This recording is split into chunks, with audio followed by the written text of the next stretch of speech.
It's great.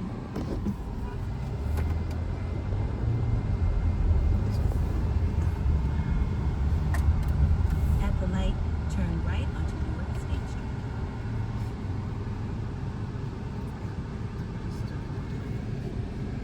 Qué bonito. Sí, la vez que venimos acá, ya nos metimos como una tienda y encontramos un lugar así ya. Entonces, no yo. Una vez que venimos, hasta dentro de una tienda metimos en la tienda. Hoy vinimos al café ese de Starbucks. Hace poquito que venimos. No sé si fue que me trajeron. Yo parece que al francés nos tomó. In a quarter mile, destination is on your right.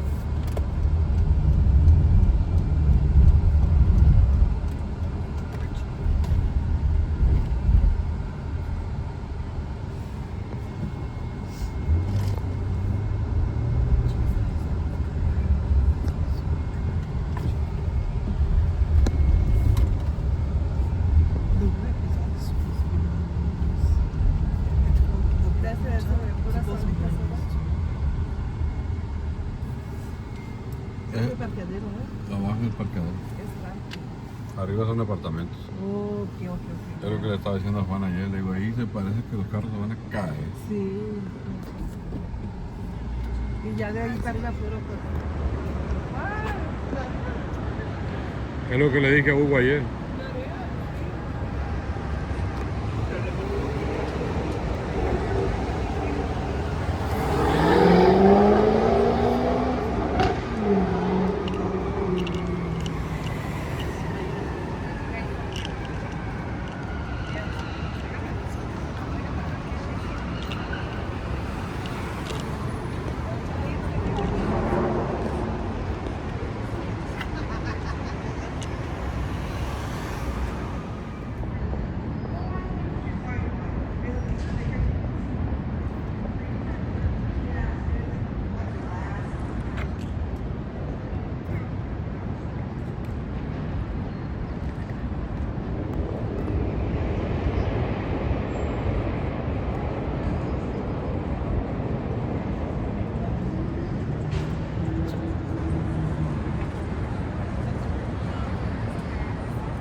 Ya, yo no me he terminado porque no encuentro más.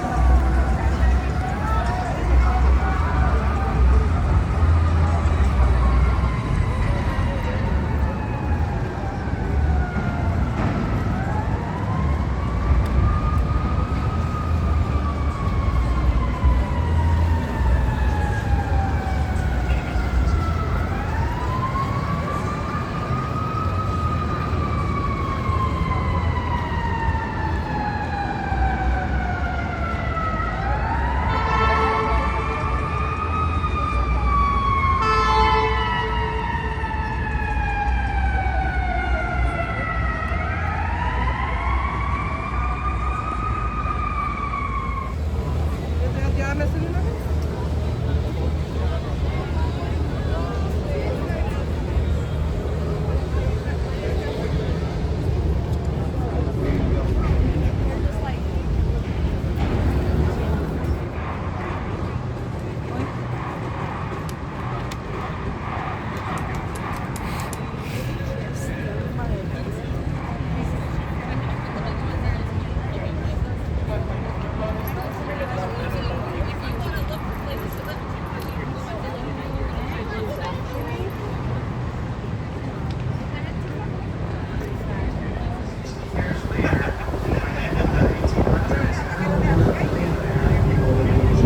Exponential growth we're talking about here. It's the fastest growing city in the entire world. And that rapid growth brings a few issues for Chicago, issues that we'll detail throughout this cruise. But before we talk about Chicago, we're going to rewind again to the time right before Chicago's founding. It wasn't really until 1780 where anyone that was not originally native to these lands even arrived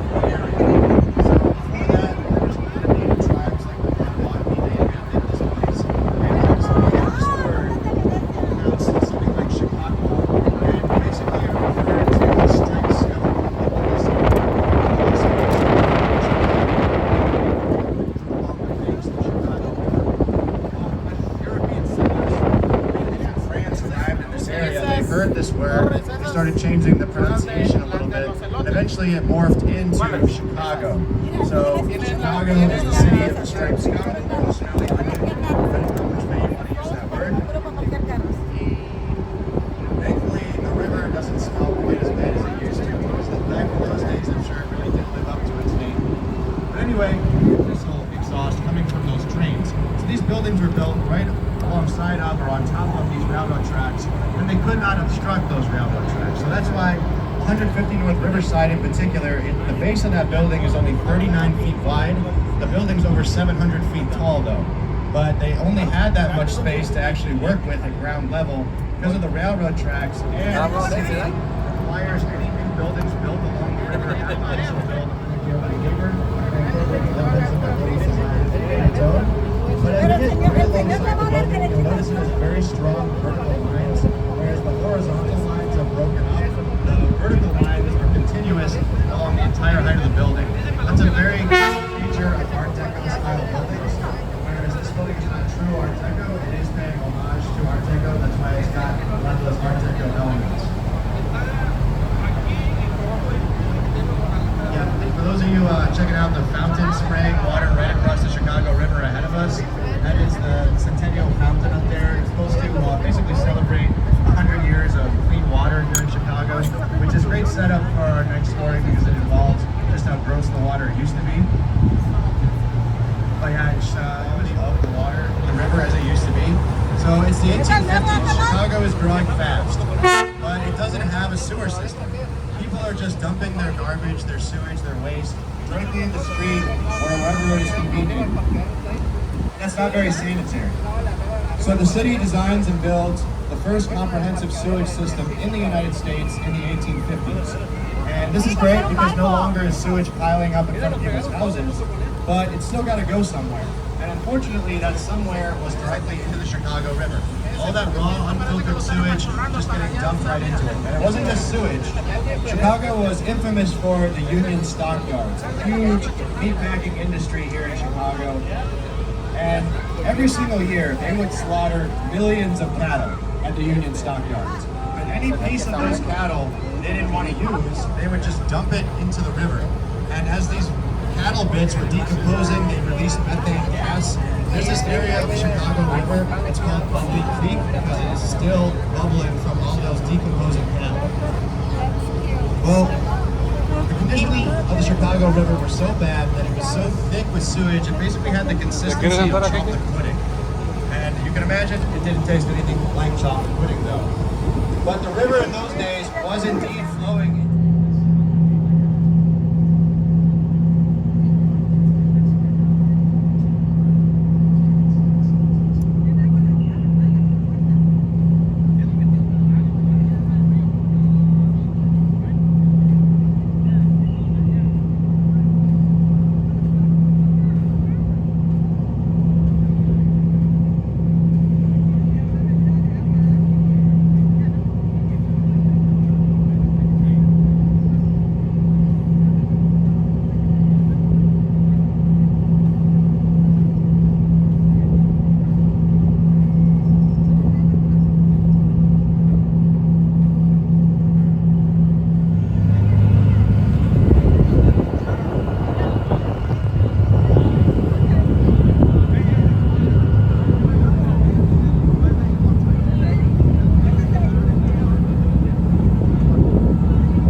because of its origins here.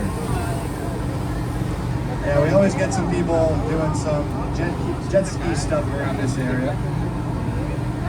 But there's more than just the Ferris wheel at Navy Pier. There are some other rides too, but there's plenty of restaurants, lots of shops, there's bars, there's a great Shakespeare theater where you can catch a performance. There's a really awesome children's museum. I went there when I was a kid. I still remember that fondly. There's a hotel, you can even stay on the pier if you want to. And at the very end of the pier is a ballroom and event space for private events and things like that. Really something for everybody at Navy Pier. And a recommendation from me, if you haven't checked it out yet, even just to take a nice walk. The reason it stopped because it had reached the northern city limits in 1871 and there was nothing left to destroy. So from the evening of October 8th to the morning of October 10th, this fire raged, destroying 17,000 buildings and leaving over 100,000 people homeless. That was a third of the city's population. And about 400 people are estimated to have actually died, which considering the damage seems pretty miraculous. Either way though, Chicago is devastated. The entire downtown core, all the way to the northern limits, is complete ash and rubble. How in the heck did Chicago recover from something?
Second advantage is the speed with which they go. You can open this bridge in a matter of minutes.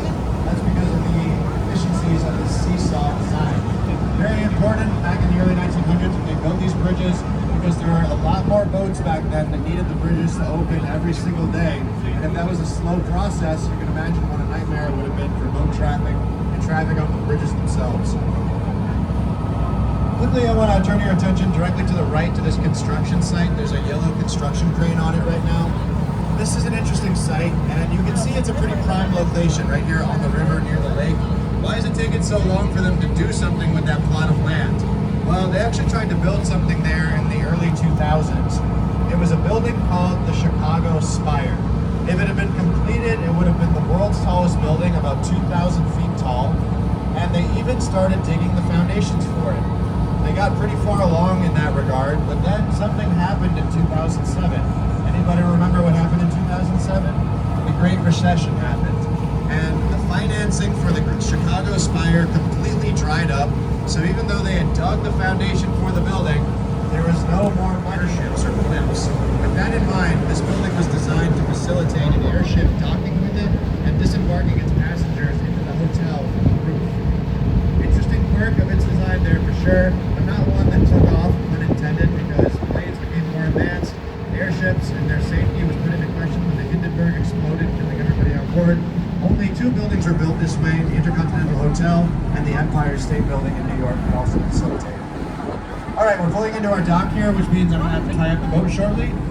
Collect all your belongings at this time. Make sure you don't leave anything on board. If you got any trash, we always appreciate you disposing of it in our bin next to the bar or on the dock as you leave. If you enjoyed this cruise, we always appreciate feedback online or whatever platform you want to use. If you want to mention me, your tour guide, in your feedback, my name is Nick, if you forgot. If you